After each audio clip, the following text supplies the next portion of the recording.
sign.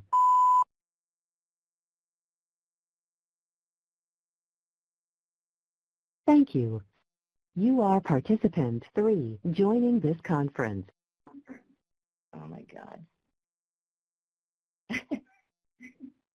Has joined the conference.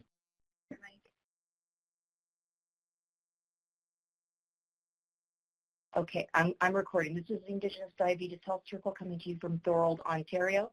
We have a webinar today on the subject of traditional foods, health benefits, and how to access. Our presenters are Emily Robbins, registered dietitian, and also Laura Lenson, Indigenous Chefs. I'll give you a little bit of background about each. Emily Robbins has been practicing as a registered dietitian in Ontario for over 3 years, originally from the Niagara region. Emily currently works as dietitian for Gateway de Desnay's Aboriginal Health Centre in Hamilton and in the Brantford offices as well, and provides outreach to clients of the Indigenous Diabetes Health Circle in Thorold on a monthly basis. The focus of her work to date has been in the areas of community health and diabetes education. Laura Lenson has also lived in Niagara region for her entire life. She's very proud of her Indigenous heritage. Her paternal grandmother, Helen Dockstader Baird, was Cayuga from Six Nations. She graduated from Brock University in 1987 with a BA in music, taught piano privately for over 25 years, and as much as she loved music and her students, her passion was always cooking. She made a decision to follow that passion in 2006 and enrolled in a personal chef course through the United States Canadian Personal Chef Association at their school in Albuquerque, New Mexico. And then she opened her personal chef service, Laura's Custom Cuisine. And after working with private clients, she was fortunate enough to become the in-house chef at the IDHC and has been cooking diabetic-friendly meals for meetings and training sessions and providing healthy lunches for us with budget-friendly recipes for Healthy Lifestyle Fridays, Wellness Wednesdays. Filed her recipes in a cookbook to help make everyone healthy and ensure easy to prepare meals.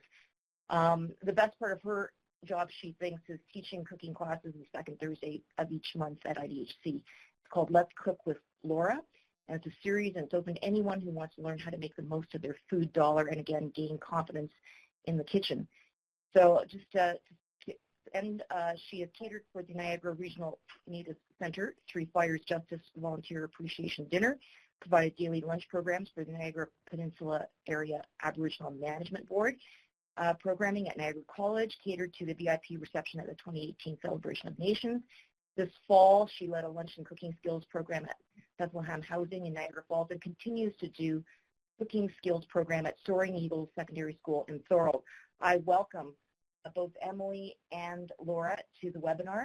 Just for our participants, I want to remind everybody to the code to mute yourself is *5. Please mute yourself. We have a box in the lower right corner of the screen called the chat box, which you can write out your questions if you have any for our presenters, and questions will be addressed at the end of the talk. And I turn it over to Emily and Laura. Thank you. Thank you very much, Yvette. We're very happy to be here today. Thank you, Yvette. So essentially the goals for the webinar today, or what Laura and I want to talk about, is the role that traditional foods play in health and how they contribute to health. So I, as a dietitian, am going to kind of link some of the nutrition science that we know with some of the wisdom or some of the knowledge that has been around for a long time on the benefits of traditional foods. And then Laura is going to speak more to how do we access traditional foods in a more kind of Western or modern food landscape. So it seems logical to start by first defining what are traditional foods, just to kind of ensure that we're all kind of on the same page, or for those who might be unfamiliar, what are traditional foods? Well, the definition on the screen, traditional foods are those that originate from local plant or animal resources through gathering or harvesting, which possess cultural meaning as a traditional food.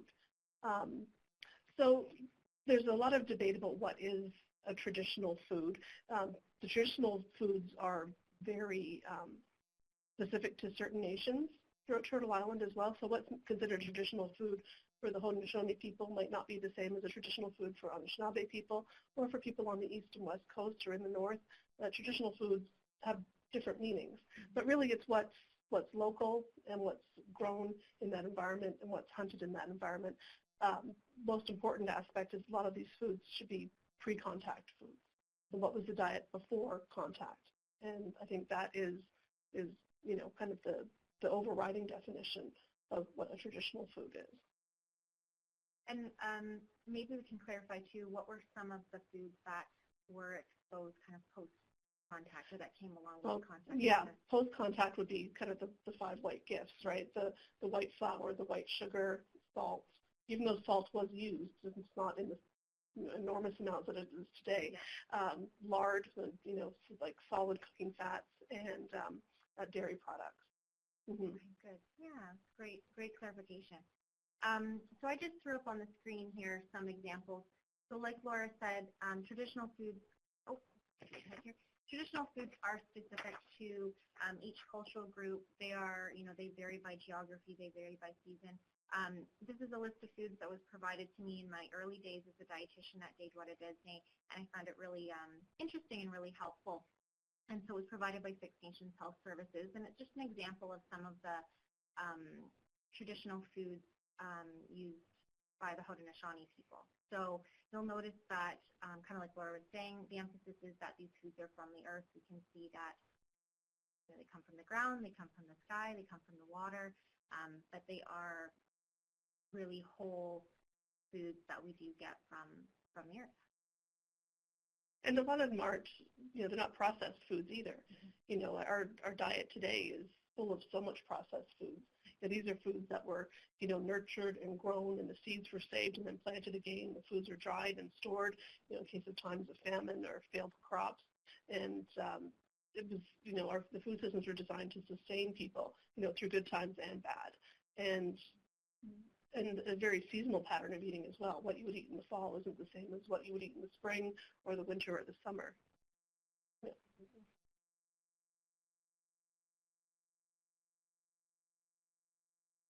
So why we want to emphasize kind of how to access traditional foods today is just that we know that many factors, including colonization, have resulted in a decline in traditional food consumption. So while these foods were the staples for Indigenous peoples before, the level to which they're consumed now varies quite a bit. And out of curiosity, I wanted to kind of know, how, looking at stats and trends and things, how much are these foods consumed today? But this is a really hard thing to study, and I think it's important to note that we have to take these stats with a grain of salt because, like Laura was saying, because the definition of a traditional food varies so much, that can make it a really hard thing to measure. And also, are we getting a really representative sample of Indigenous peoples from all over? A lot of research tends to focus on northern communities, not so much urban communities, but generally what some of this data does show us is kind of like Laura was saying, we're seeing more of an increase on processed foods, an increased reliance on processed foods, less consumption of traditional foods. Where traditional foods are consumed, it tends to be more, while game tends to be more popular than other types of traditional foods like berries and vegetation. And then we see adults living in more rural communities may be more likely to consume traditional foods than those in urban centers. Again, I think we kind of have to interpret this with caution, but generally that's the data that we have, that's kind of what it shows. It's also kind of outdated data too. If we look at the data on that, it's quite old. So it would be awesome to get more up-to-date data on that. Hopefully we can. So what does a traditional diet look like? So when I was looking at what is a traditional diet and looking into the foods that are commonly part of a traditional diet, I noticed things like it's high in animal protein, very nutrient rich, tends to be low in fat, but this can again vary.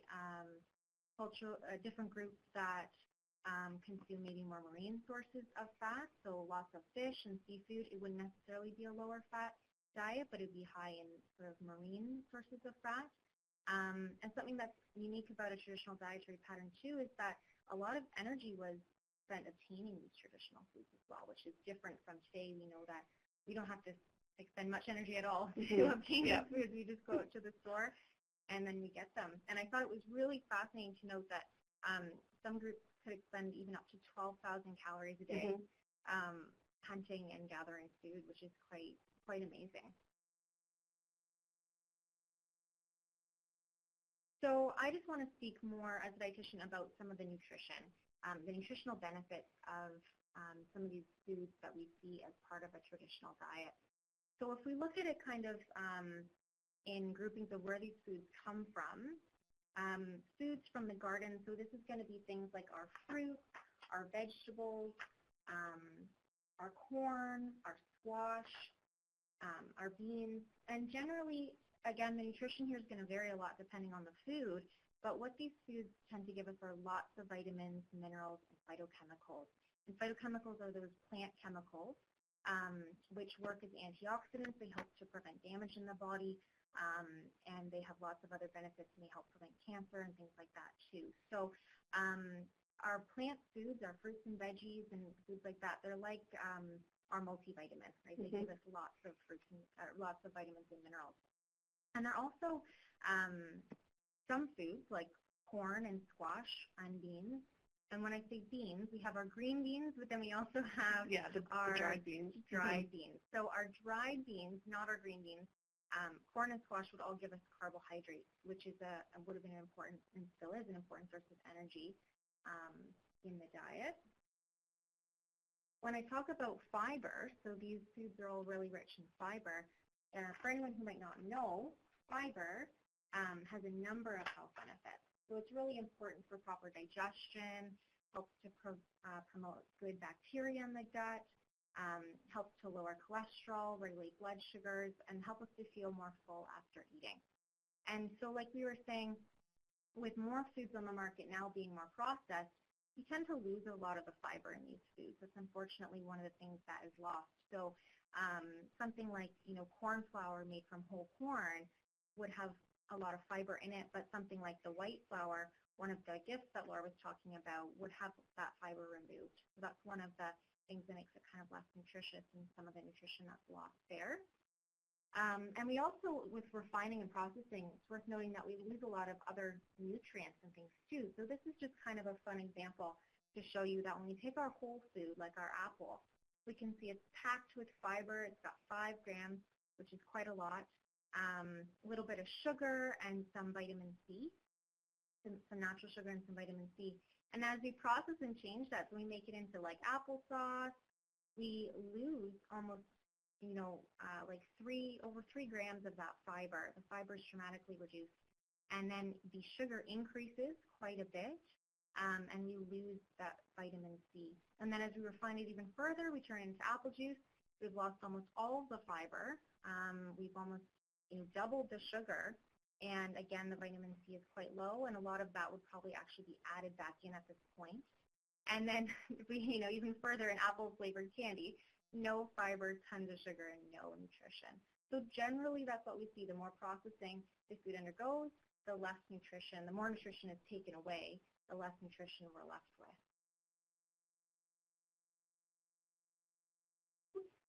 And just another example to show you, when it comes to fiber, you would have to eat 15 chocolate chip cookies to get the same amount of fiber in a cup of blackberries. So whole foods are just packed with nutrition.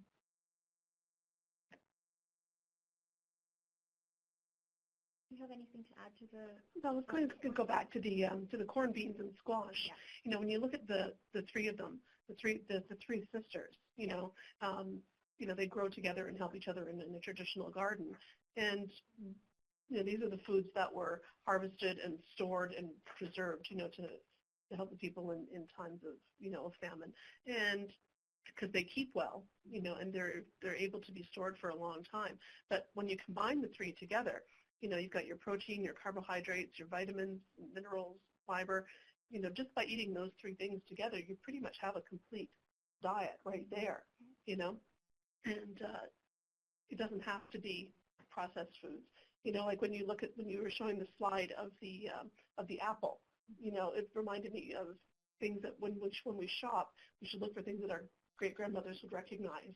You know, she'd recognize that apple, but she sure wouldn't recognize that Jolly Rancher, you know. Exactly. And can you remind me, too, for the Three Sisters soup, the beans, is it meant to be green beans? Or? I use both, actually. Okay. Yeah, I use like red beans, but I also use green beans just for some color and a little bit of crunch, too. Yeah. But there's so many has joined the conference. The Three Sisters soup. You know, I think every family has one, and corn soup, too. You know, they're one of those things that, yeah. So in terms of nutrition from the water, so a lot of the foods that we get from the water, that would be our fish, our seafood, but also things, you know, traditionally that were consumed are things like the eggs of the fish head, the bones, and for some who don't know, the wild rice comes from the water as well. It's not grown and harvested the way conventional rice is. So fish and seafood generally are a really good source of protein, which our bodies need daily to help build, repair our muscles, our skin, our blood, and help us fight sickness. Unlike meat, fish is really unique in that it's typically very lean or low in fat, or it does provide more omega-3 fatty acids, which are a more heart-healthy type of fat. And also essential for brain and nerve functioning as well. And our bodies can only get these fats from the diet, so it's really important that we do consume them through our food. And it's thought, too, that with consuming more fish and seafood in the diet and the fat profile of some of the game that we're going to see in a slide coming up, helps to promote a better ratio of different types of fats in the diet, specifically omega-3 to omega-6. Yeah. That's another huge benefit. Yeah, because what I understand, like processed foods today, the way we eat now, we're overbalanced on omega-6 and underutilized with omega-3, so we kind of have to get that balance back. Yes, absolutely. And then wild rice would be a great source of carbs as well, carbohydrates, which is that energy source for the body. But it's a really nice, slow digesting energy source, so it doesn't cause these spikes that we see with a lot of processed carbs nowadays, and packed with nutrition as well, magnesium, manganese, phosphorus, potassium, zinc. You can see lots of vitamins and minerals there as well. Do you have anything else you wanted to add? No, I think you covered that one there. Oh, yeah. Something really unique and interesting, too, is that with the fish head and the bones, that would have been a really good source of calcium. Oh, really good source of calcium. Yeah, which when we think of calcium foods now, we think of, you know, milk and yogurt, and again, those were kind of post-contact foods. So this is where some of that comes from pre-contact.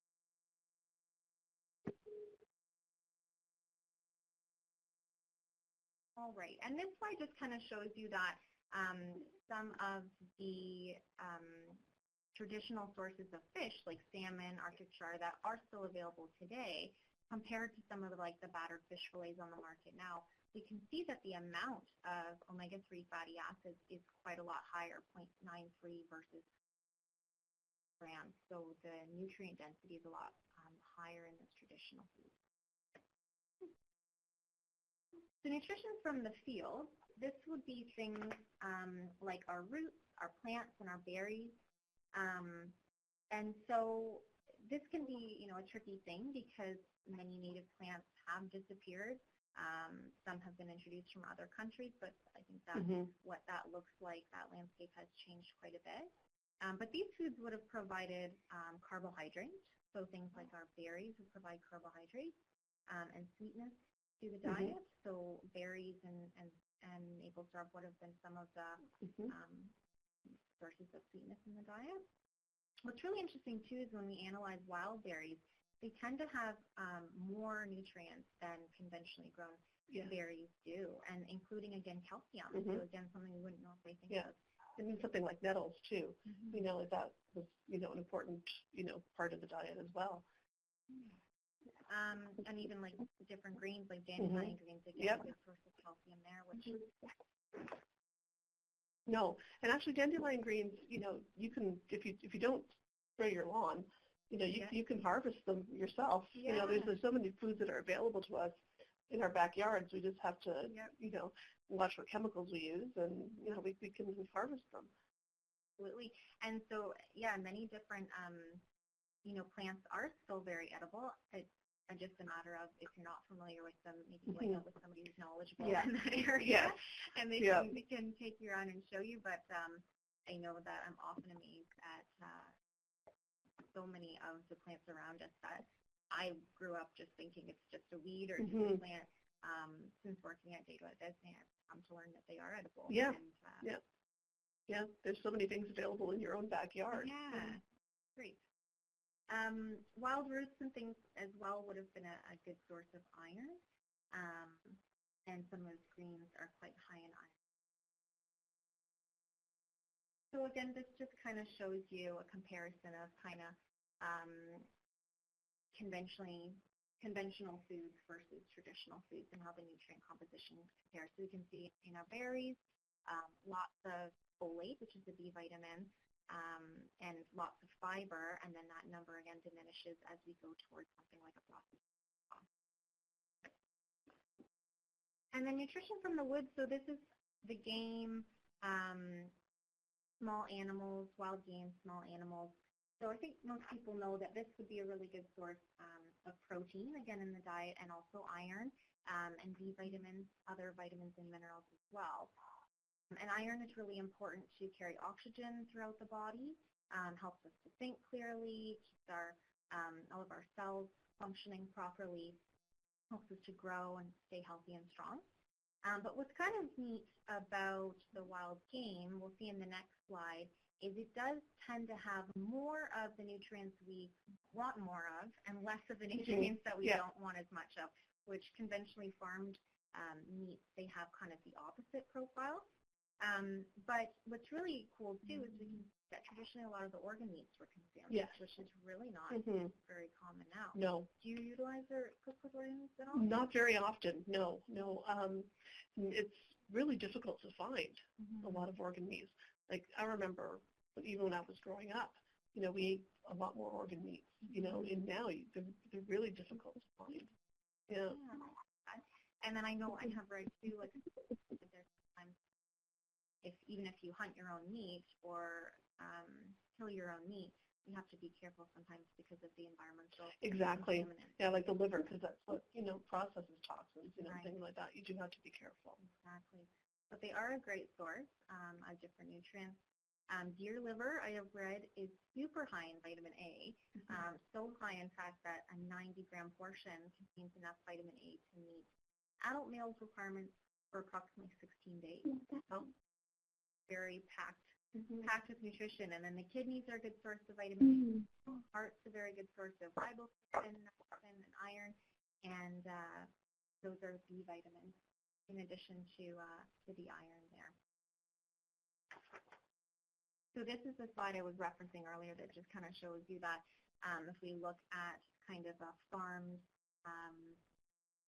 beefsteak, the amount of protein is comparable, but the amount of saturated fat is quite a lot higher than we have in our caribou or our moose. The iron is lower, and the B12 is lower. So that's kind of what I meant when I say we get more of the nutrients we don't really want more of, and we get less. Yes, you can see that it went there. And then again, just to show you the power of whole foods. So you would have to eat 44 hot dogs to get the same amount of iron that is in 10 clams. Yeah, you don't want to think what kind of sodium you would get with those 44 Yeah, hot dogs. exactly, yeah. And the amount of fat, and it's just not even balanced, right? You eat 44 hot dogs. And then nutrition from the sky. So this is birds like goose, duck, turkey, and then also eggs as well. So again, this is another source of protein. And birds tend to be a very lean protein, but then that duck fat would serve lots of purposes, culinary purposes. Yeah, and goose fat too. However, the duck eggs, interestingly, are likely higher in certain nutrients like iron, riboflavin, vitamin A. So again, just kind of showing that their nutrient density with the wild source versus the farm source. Yeah. Did you have anything that you wanted to add to that? Well, just I'll talk about a little more. When we discuss where we can access these foods. There's a lot of things that you've talked about. good. And these are some ones that someone might be thinking, well, where can I get duck eggs? Duck eggs, yeah. Exactly. And then, of course, water is a staple part of a traditional diet as well. And unfortunately, not a beverage that we do tend to drink a lot of these days, even though it is quite available still, although not to some, and it certainly is an issue that clean drinking water is not available to everybody. But we are made up of about 60 to 70% of water by weight, so it's certainly an essential part of a healthy diet.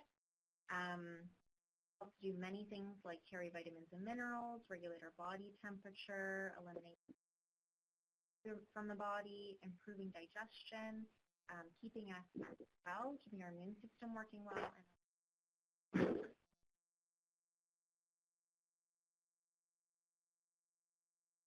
No, just that, what you were saying about clean water, we're very fortunate where we live. We're able to access clean water just by turning on our tap, and it's, it's criminal where people live, they can't turn on their tap and get clean water. Yeah, and it goes in the health, benefits too. When water becomes difficult to access, your health will decline. Important topic to talk about. So just kind of to summarize, the foods that are a part of a traditional diet, although, again, this does vary by geography, by season, by cultural group.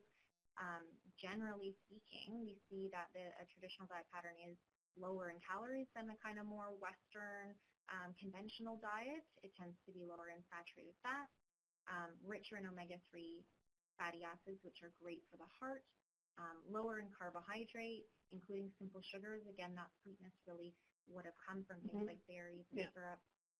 Rich in nutrients, vitamins, minerals, and as we can see, a lot of these foods comparable to a store-bought version of basically the same food do have a higher nutrient density, which is really cool. It is a minimally processed whole foods type of diet, like Laura was saying, and tends to be lower in salt or sodium as well. And then, of course, there are extended health benefits of a traditional diet as well, which are important to point out. Of course, things like cultural benefits, spiritual benefits, benefits to the community, and lots of physical activity involved in obtaining these foods as well. Yeah. And food for thought. What's fueling you? And I like to throw this one up here. People find this really interesting.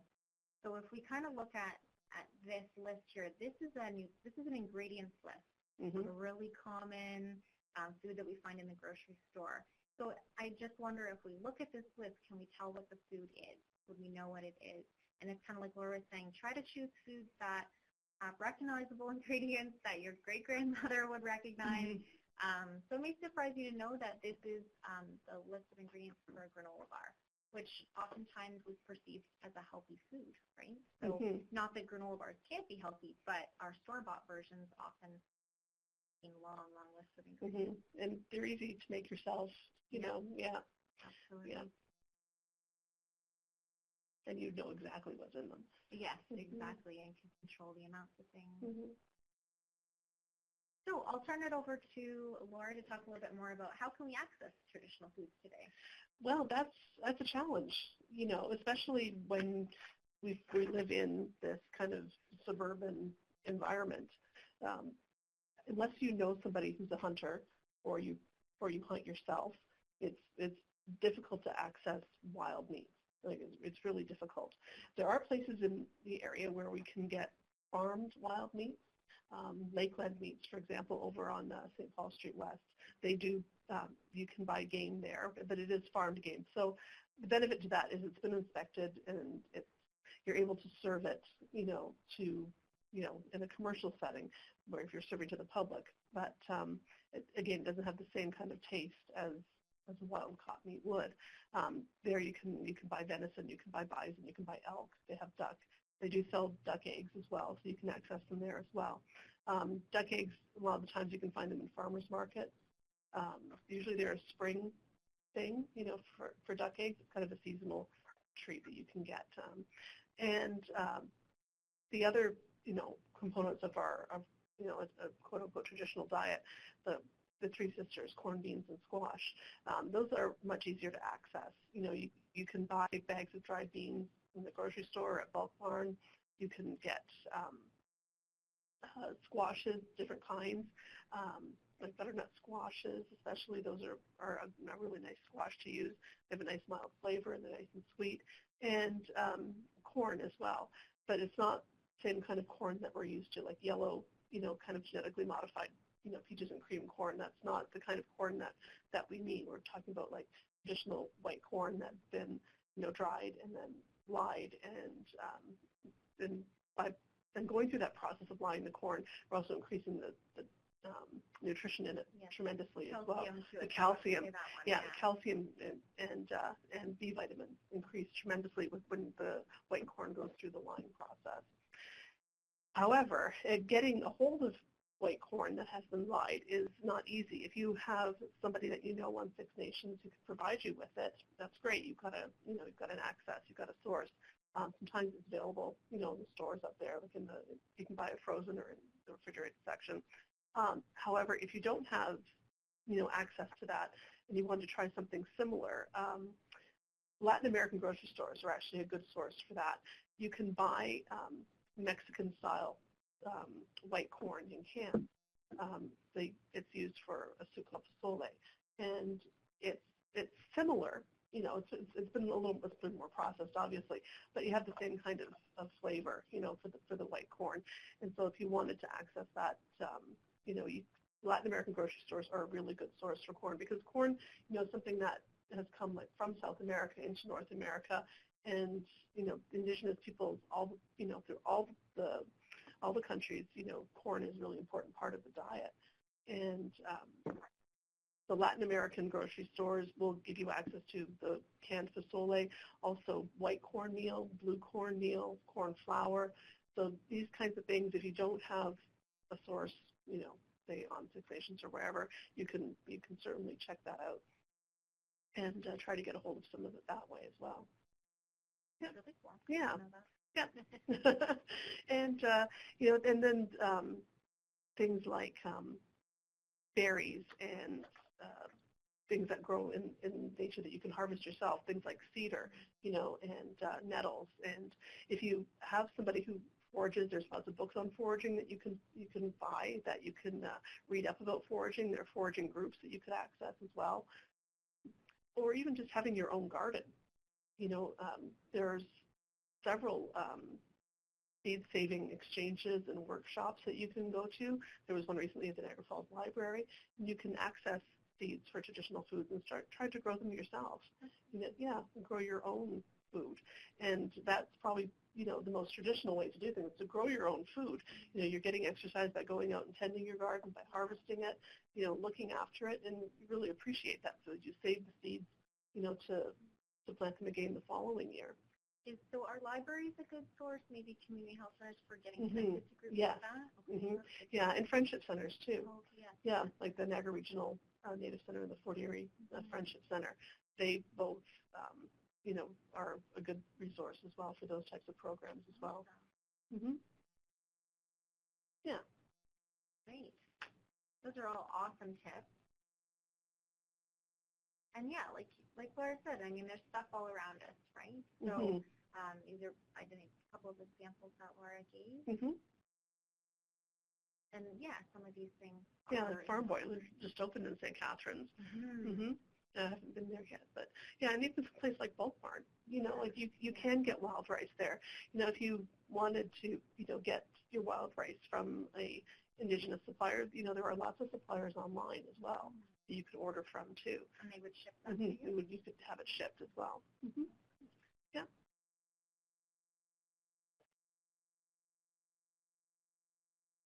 Okay, so this next section, we're going to talk a little bit more about Indigenous chefs. I've put together a list of chefs that I follow on social media, and if you, a lot of them have really strong presence on Facebook, Instagram, and YouTube. They will give you some really great ideas of how to use traditional foods.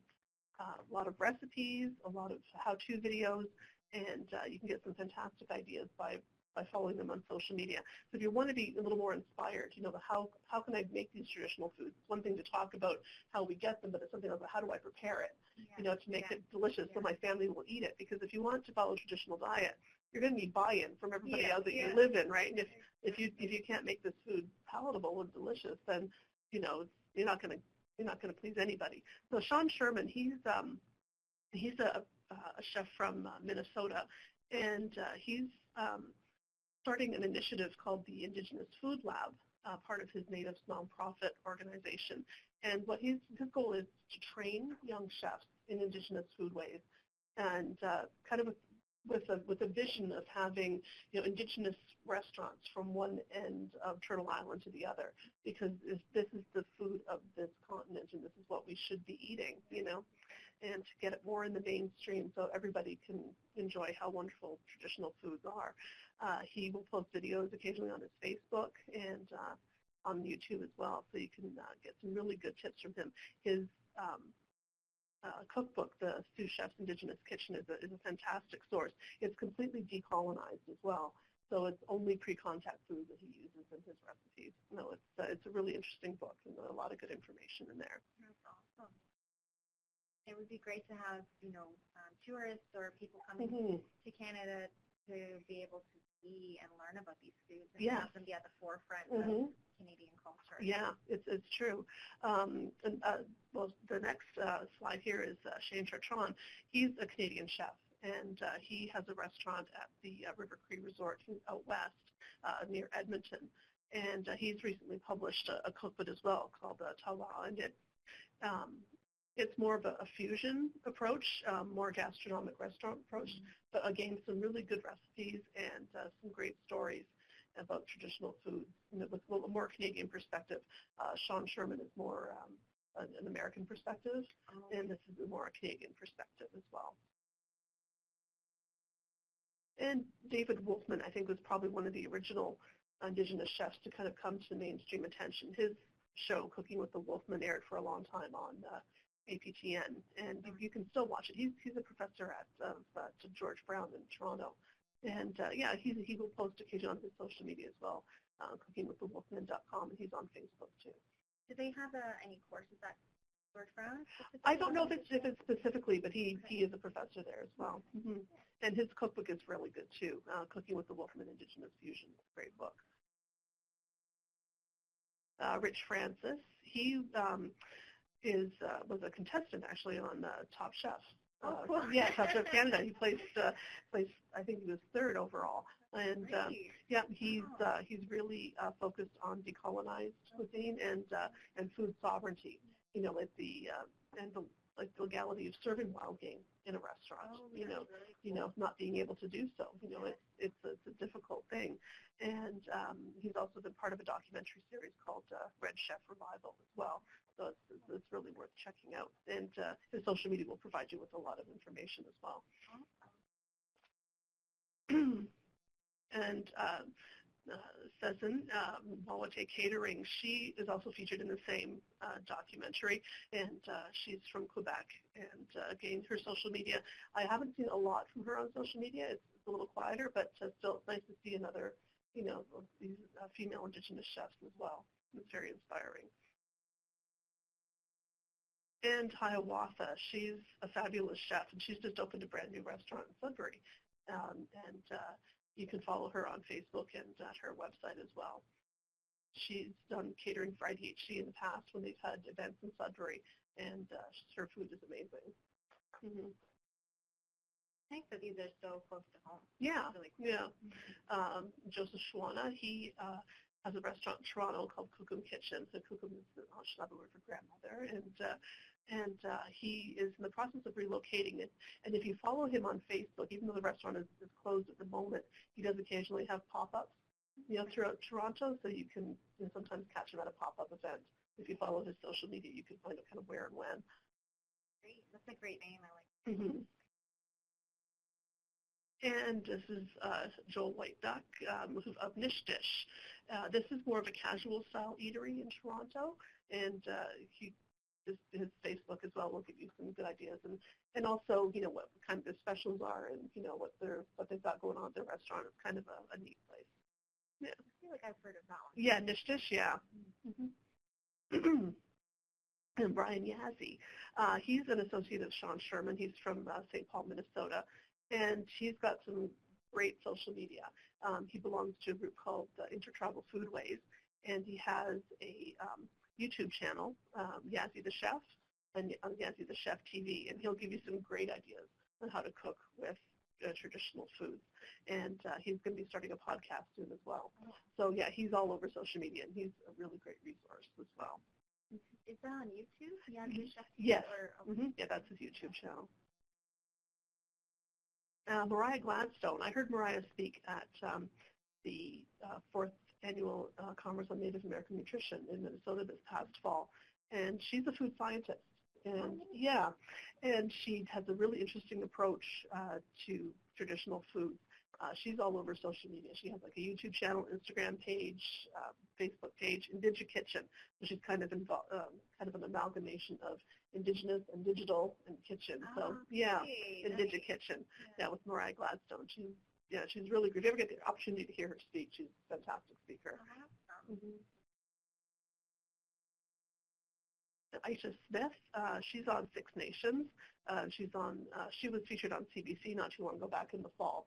They were doing a day at Six Nations, and she was the chef for them. And she runs a catering business called Aisha's Eat. And she's on Facebook too. You can find it when she's having pop-up events. She has them quite often as well. And sometimes she has kind of dinner parties that you can go to. And yeah, really. And Tanya Brandt, she is a friend of IDHD as well. She has helped us out on several occasions with speaking and providing lunch, and we did a seed saving workshop at her mother's earthship. She has her Facebook is Chef Tanya Brandt, and it's all one word. So so just as it's written, and that's also her website as well. And she's based in Six Nations, and she's a fantastic resource as well. Her blog is amazing. Catering jobs, in Southern Ontario as well. But yeah, but in terms of gardening and growing your own traditional foods, she and her mother, Terry Lynn Brandt, are great resources as well. Do you know what she's holding in that photo there? I'm not exactly sure what that is, but it looks amazing. It does look amazing. Yeah. And there's also the I Collective as well, which is a group of Indigenous chefs, activists, herbalists, seed keepers, knowledge keepers. Their Facebook is just I-Collective, and their website is icollectiveinc.org. The website isn't updated as much as their Facebook page is, but they will give you, again, good information about traditional foods and what's going on. It's more of an American focus of that one as well. Well, that's probably a great resource.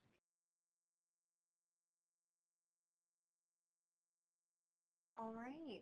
So just to kind of summarize, thank you so much, Laura. That's so informative. That's awesome. I'm going to be following a lot of those books. So yeah, just to kind of summarize, again, while there's so much variance, our traditional diet is one that originates cultural significance. And traditional diets have a very desirable nutrient composition. Many traditional foods are more dense than conventional versions of those foods. The health benefits extend beyond nutrition, and it's very holistic that way. And although there are barriers to eating traditional foods, they are still all around us and can be accessed today. And then some other tips for eating in a more traditional way are even how we eat too, right? Slowing down when we eating together, cooking together, no distractions, eating at home more often, introducing traditional cooking methods like boiling, drying, choosing quality ingredients, whole foods most often if we can, eating the rainbow, lots of variety, right? And that comes down to that seasonality. The seasonality, exactly. Learning and sharing. So I appreciate everything that I have learned from working with Dave on Disney about traditional foods, and it's cool to see that knowledge today as well. Yes, and learning from other Indigenous chefs that have different points of view from across Turtle Island. Not just people from our one particular area, but all across Yeah. Yeah, absolutely. That's really cool. So I think that's pretty much it for me and Laura. Yeah. I don't know why. Laura's, your website was supposed to show up on that slide. Okay. Can you remind us what it is? Sure. It's just www.lauraledson.com. Okay. Yep. Awesome. Yeah, I have a little blog there with some recipes and things that are shared. And Yeah, awesome. Yeah, so if you have any questions, if anyone has any questions, I guess we will be taking. Yeah, there are a few questions.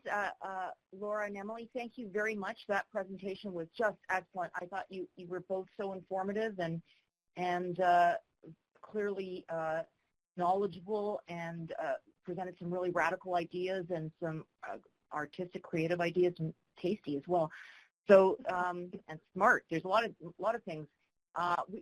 I had about 4 questions. One of them was really well answered, but about the access to wild foods and meats. But I'll just, just a weird question. You showed the process on the one slide of losing your fiber in an apple from like a fresh apple to the applesauce to the candy or whatever it was. But weird question. When you process your own apples at home to make your own applesauce in your like Vitamix blender, do you still lose the fiber, or in that case, does it retain all the fiber?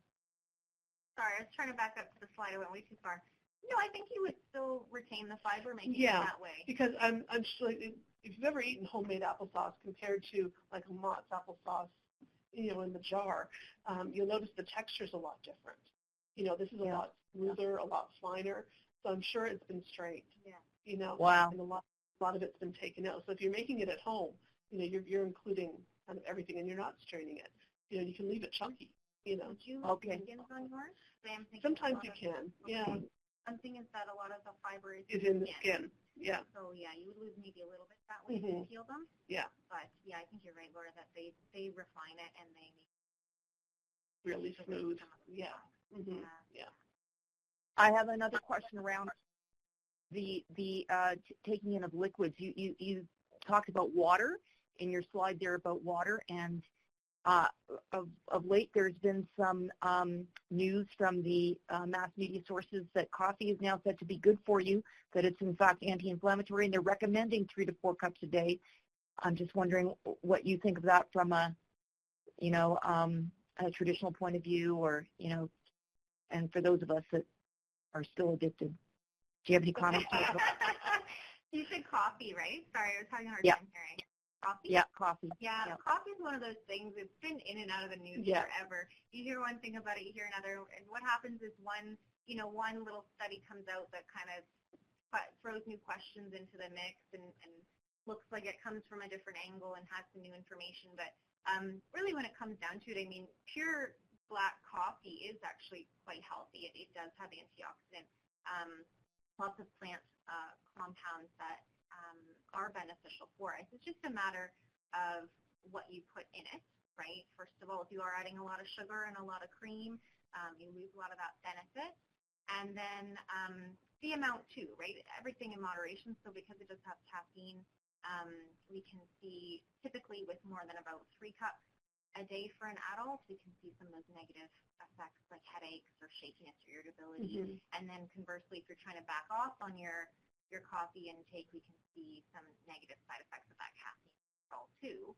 I do think coffee is healthy and definitely can be included into a healthy diet. Although I always challenge people to think about how they're using coffee and why. Because if you're drinking a lot of coffee because you're tired, the coffee's not actually, this is going off a little bit of a tangent, but the coffee's not really fixing that problem. So I do try to encourage people to get back to the root of the problem, because caffeine doesn't actually cure sleepiness. It just gives us a little bit of a quick fix. So while it can be enjoyed in moderation, I tend to discourage people from using it as a way to mask the things that are really causing their drowsiness or exhaustion. It's important to address those things too. Okay, thank you. Now, last question is on, Laura, that you listed the sources of wild foods and meats, and I think you said a street in St. Paul's. Is there any way you can provide a list of those places so that maybe we can post it on Facebook? Yeah, no problem. Yeah, that would be the last question. I don't see anybody else has written anything in the chat box, and I think that's it for today. Okay, great. We're very pleased, and we thank you very much. I'm going to share this on Facebook because I think it's just good to go. Thank you. Okay. Bye-bye. All right, bye-bye. Thank you. That was good.